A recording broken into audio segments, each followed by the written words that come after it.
Hi, this is China Girl. Clicked on the subscribe button and here I am. Um, like I said, I'm a little shy at doing this, so hopefully my editor edits some of the stuff. Um, I appreciate those who have subscribed and want to listen to my crazy self. Um, and I appreciate all the comments. And so right now I am sitting in front of my the house I grew up in. Since I was a kid, yatta. Um, I like sitting out here on the porch, and I put these lights up here to help me relax. They should be helping me relax right now, but they're not. um, so a lot of people want to hear about my documentary and prison stories. So the prison story, that is a lot. It was about 4.5 years worth of mitote, stuff to tell. Um, it all started up. I started off when I was 18. I never went to juvenile. Although, as soon as I turned 18, it was like clockwork. Um, the CEOs said that they didn't want me making my bed because I was gonna come back right back anyways. Uh, it was very crazy. I for some reason thought that being incarcerated was my calling and that I was supposed to go through those things, and it was part of my calling, I guess. I always thought that it was like cool to be prison and also to have a number. I remember when my judge, he's a pretty good judge. He never wanted to send me to prison. He kept on putting me on IPS, 3 years consecutive of 3 years IPS, until finally I asked him.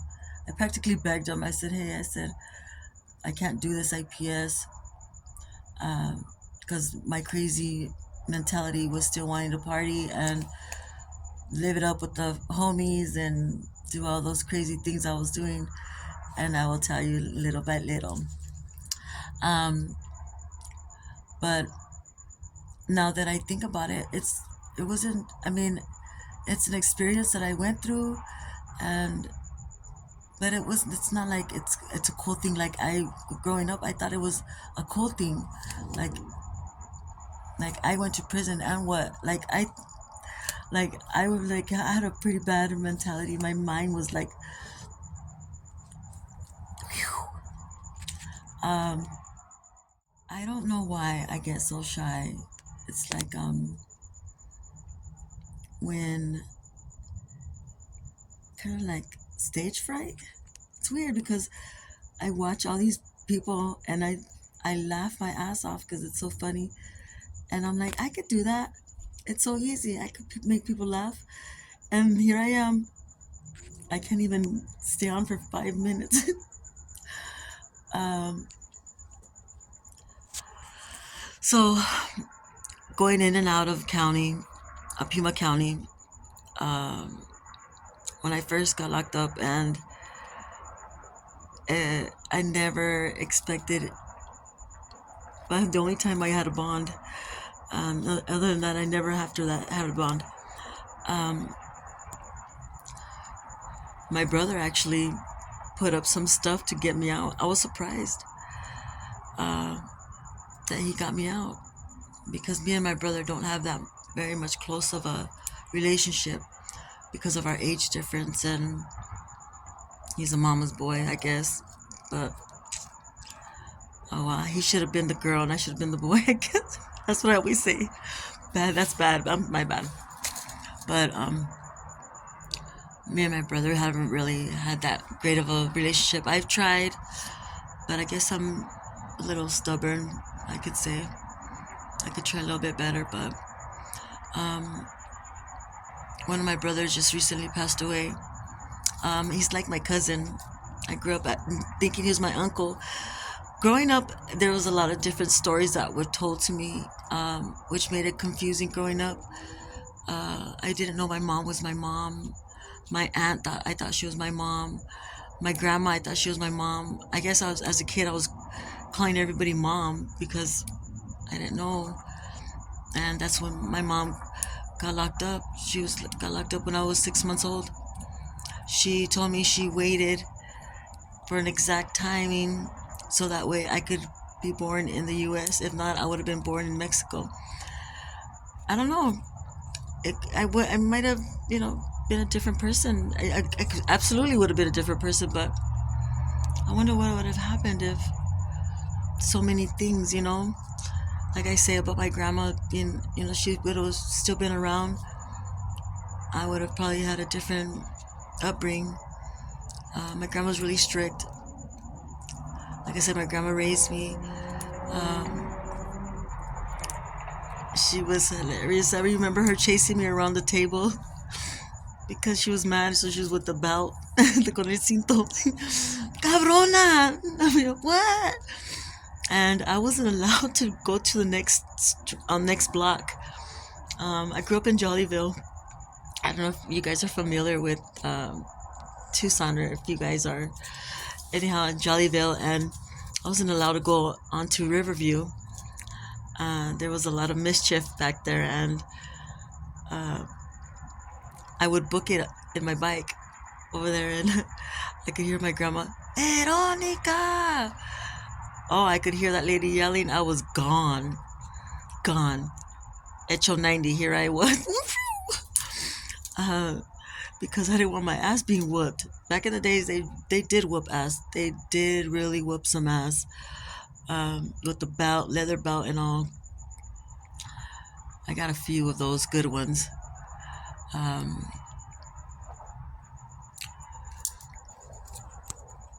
Anyhow, I just remembered when my Christmas, I got one of my, got a bike for Christmas, and I put it underneath the tree, and it was not even 5 seconds, and somebody stole my bike. That fast. That's how Jollyville is crazy. It was very crazy growing up in this neighborhood. The summer times we would go swimming at Northwest Park right there, and to the I remember going diving into the swimming pool. I loved it there. Swimming lessons, yes, I took swimming lessons. My grandma made me. So if anybody is drowning, I'll help you guys. um, I loved it. I remember growing up was fun. It was like climbing trees and all that stuff. I think I had a pretty good upbringing with my grandma. She disciplined us a lot. It was me, my prima, my primos. Um, Not that big of a family, but we were pretty close until a lot of other things started happening. We started drifting away. I have a niece that passed away, a cousin that passed away, and it was just um, pretty intense.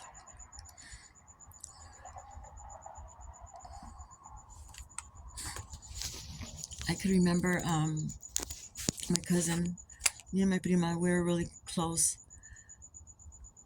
Um, she was like my sister. We grew up like sisters because I didn't have a sister. I was the baby of the family of my mom, of course. I was a miracle child. The doctor told my mom she wasn't supposed to have no more kids, and here I am. My dad hit the lottery on that one. So the only thing I know about my dad is he signed my birth certificate and gave me his last name. And I've seen a picture of him holding a guitar. That's all I know about him. My mom asked me if I wanted to meet him when I was 15. And I said, for what? Why are you going to take me to go meet him when he should be looking for me? Was my mentality. And I told my mom, I said, you're my mom and my dad. You're both for me. So on Father's Day, I get her flowers and On every Friday, I get her flowers. It became like a little thing that I do for my mom. Uh,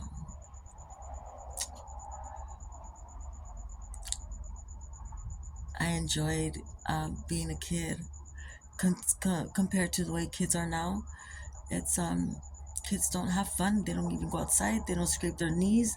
They don't ride their bikes like we used to. Like scrape the knees, get in fights, like get in tussles out there. Like it was fun growing up. Getting an ass whooping.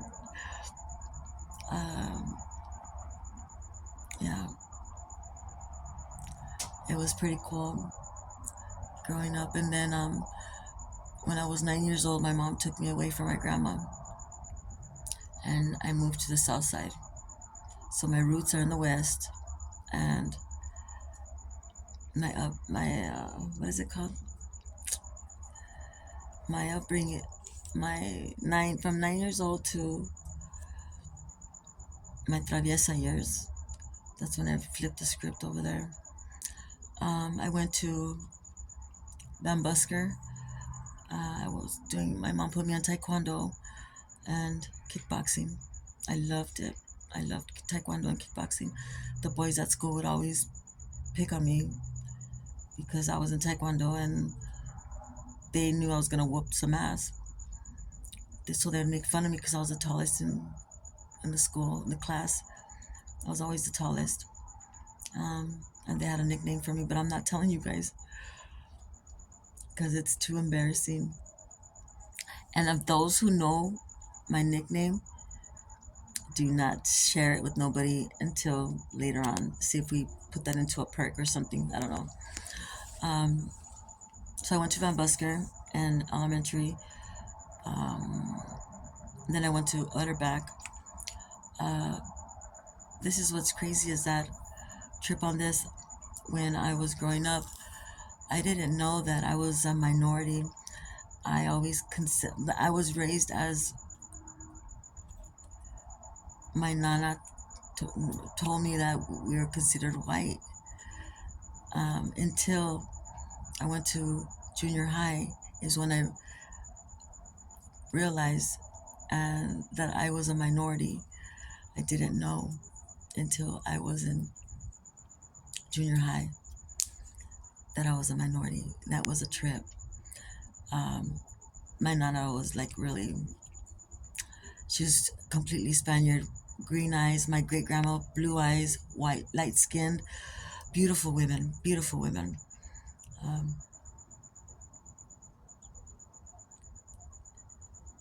it wasn't. Oh, sorry, I'm having memories. Um, so then I went to somewhat high school, my high school years, because then it just became a party time. Pueblo. I'm a warrior for 2 years, and then I ended up having got pregnant with my son, my beautiful, beautiful son, um, whom I love dearly, and my other son, my whom I love dearly as well. They'll probably kill me, so I don't know if I should mention their names or not. But um, so I don't know if you guys remember back. I'm gonna be skipping around a little bit, so I'm gonna talk a little bit about when I did my first term, and I did county a whole year in county first. Um, so my charges, ready for these? So my first charges were, what was it? Oh, GTA, um,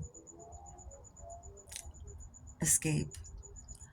Um, those were my first charges, and then I told the judge, but I didn't do it. He's all, how could you? I said, I'll put me in the desert. I'll prove it to you. Put me in the desert and put a car there, and I promise you, I will not be able to start that car. Uh, but I drove that vehicle for 2 days on Rochas, um, just having, after it was all stripped I was driving it around like a fool. Um, I was running wild and free, free spirit. Uh, I was a big knucklehead growing up. uh,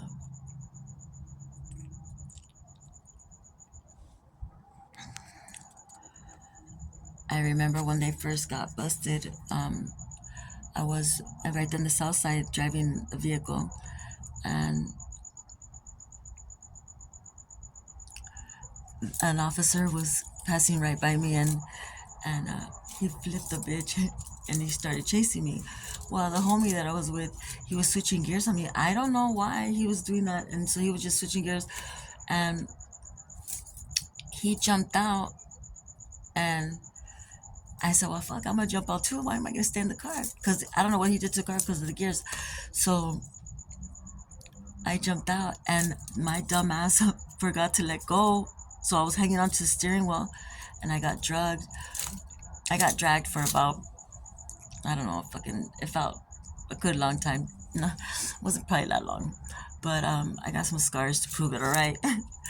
um, I got dragged for some little time, and then when I realized, hey, bitch, let go.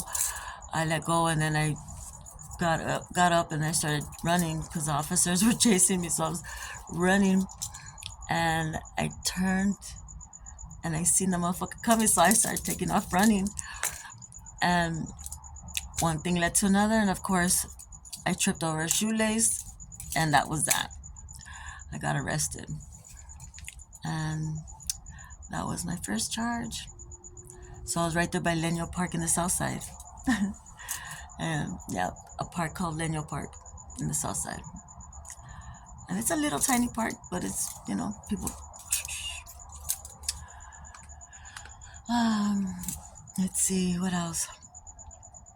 Um, I have little charges of, I was really poached out one time around Christmas.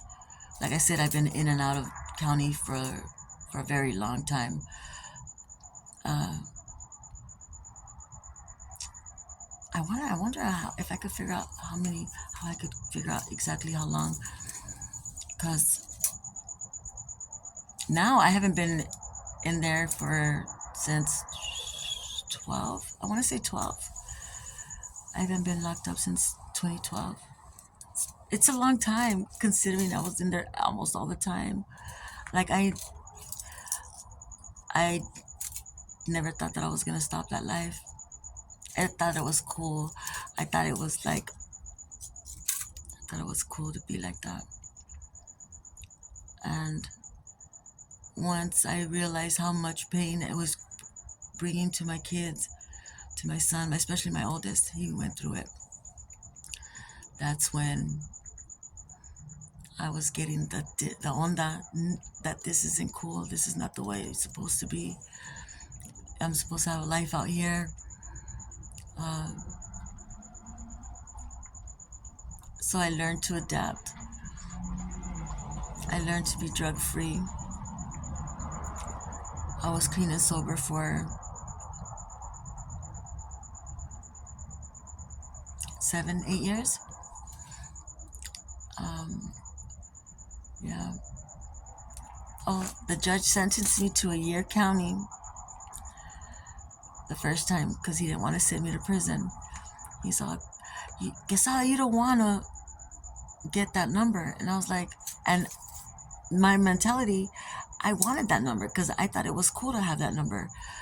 And still to this day, when I say my number, I'm like, it's like 133646. It's like, it's cool. Like, I'm 13. I'm a 13. Like, that's how old my number is.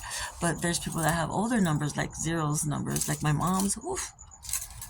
But yeah, mine 133646. I thought it was a cool number. Yeah.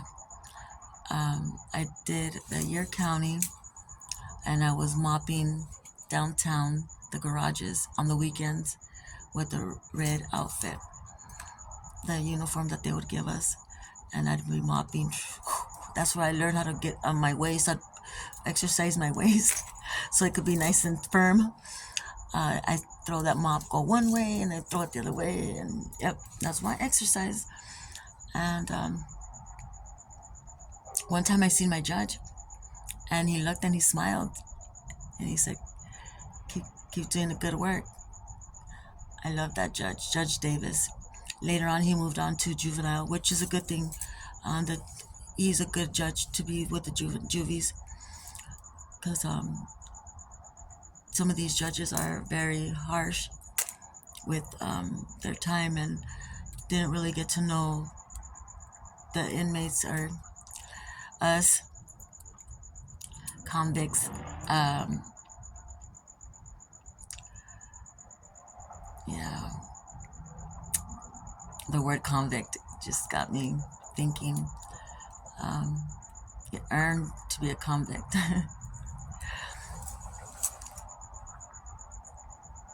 So, yes, I've had my son in prison. Yes, I had a girlfriend. Uh, and I will tell more later. So I apologize. I want to get this out first, but whatever. I want to apologize for not making a recording sooner. I was sick. I got sick really bad, and I couldn't see daylight for nothing. I couldn't get out of my bed for nothing. But here I am. I'm gonna try to make some videos, more videos, so that way you guys could hit the subscribe button, hit the like.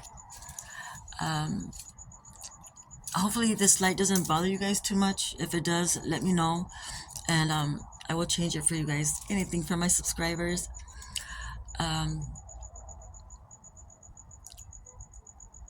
Did you guys enjoy the little bit that I shared with you guys? How was your guys' Halloween? Halloween is my favoriteest in the whole wide world, and I didn't do nothing. I'll share with you guys later on about that. I'm going through a little something mentally that has brought me to my knees for a little time. Anyhow, I appreciate you guys listening to me and subscribing, and stay tuned. I will share some more stuff. Let me see. I'm trying to think of something exciting to share with you guys. Exciting, here I am. This is exciting. No, I'm just kidding. If you guys think of anything else, somebody said something about Christmas. My favorite is Christmas. I will bring that. My next one will be about my Christmas. But my favorite holiday is Halloween. But I didn't do nothing for Halloween. And both my sons are October babies. And I told my youngest, which he's now 17, I said, "Hey, baby, let's make a party in the backyard and make a haunted house, and go all hams." He's such a square. He's all, "Nah, Mom, I don't want to do that." I'm like, who doesn't want to have a party for their birthday? And a haunted house at that. Anyhow, maybe next year. I do know that live your life like it's your last, and I have not done that. I do want to start doing some little, like, your words of encouragement. That's how I want to start using words of encouragement, and not only for myself, but to help others overcome depression, anxiety. It's a for real thing, and I'm sure most of you guys know about it. My anxiety, you guys can see my anxiety here. Depression, it's a serious thing. I'm battling with it.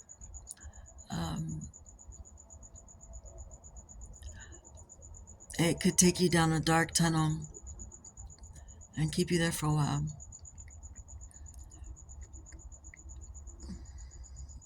But words of encouragement will get us through, will get me through, and help you get through. We as a unit. Again, thank you for listening. I did pretty good, I think. Anyhow, I think I might like this. Hit the subscribe and tune in. Don't tune out. And thank you for listening. That China girl stories. I want a China girl. AZ. Wait. China. Historias con la China girl. Little stories with China girl. From AZ. Including Pinta stories.